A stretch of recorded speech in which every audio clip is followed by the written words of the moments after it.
Para sa akin, giving is not just being obedient, but it is also being faithful to God. Simula nung napunta kami sa church ng family ko noong bata pa ako, ay natutunan ko na ang giving. Naalala ko, offering pa lang yung tinuturo sa amin. Pero nagsimula na akong magbigay ng tapat noon. Until I fully understand what is tithing. I make sure that I give the 10% of everything I have, and because of that, God blessed me with the desire of my heart. I remember last Christmas, I gave fully the 10% of what I received.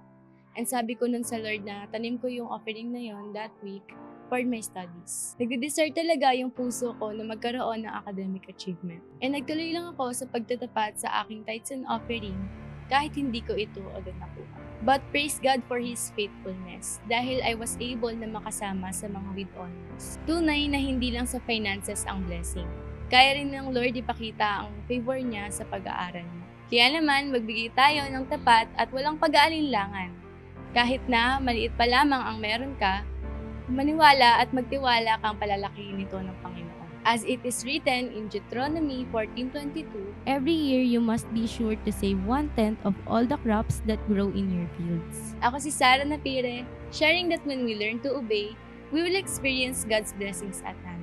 Happy giving, Jagians!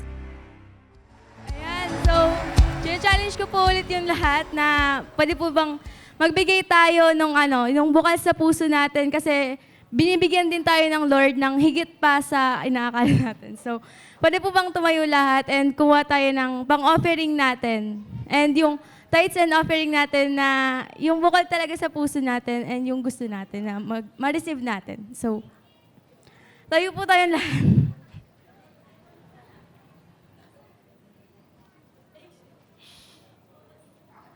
And pwede po bang tumayo tayo lahat para sa prayer and tanim po natin to sa school natin, sa pag-aaral natin, or sa family natin, sa mga trabaho po natin. And let us close our eyes and bow our head po. Yes, Lord, we thank you, Panginoon, for this day, Panginoon, Lord God, that you have given upon to us. Continue to bless, Panginoon, Lord God, yung bawat magbibigay, Panginoon, Lord God, tinatanim po namin ito sa aming family, Panginoon, Lord God, provision, Panginoon, Lord God, sa lahat ng pangangailangan namin, Panginoon, Lord God, and saya sa atin niyo po yung puso namin, Panginoon, Lord God, to give faithfully, Panginoon, Lord God, sa inyo, Panginoon. Ikaw yung patuloy na mag-bless, ikaw yung patuloy na mag-provide, Panginoon, Lord God, ng pangangailangan lahat ng magbibigay. Even, Lord God, sa hindi makakapagbigay, Panginoon, turuan mo po sila, Panginoon, Lord God, ng kung paano magbigay ng tapat sa inyo, Panginoon. In Jesus' name we pray. Amen. Happy giving, Jagians.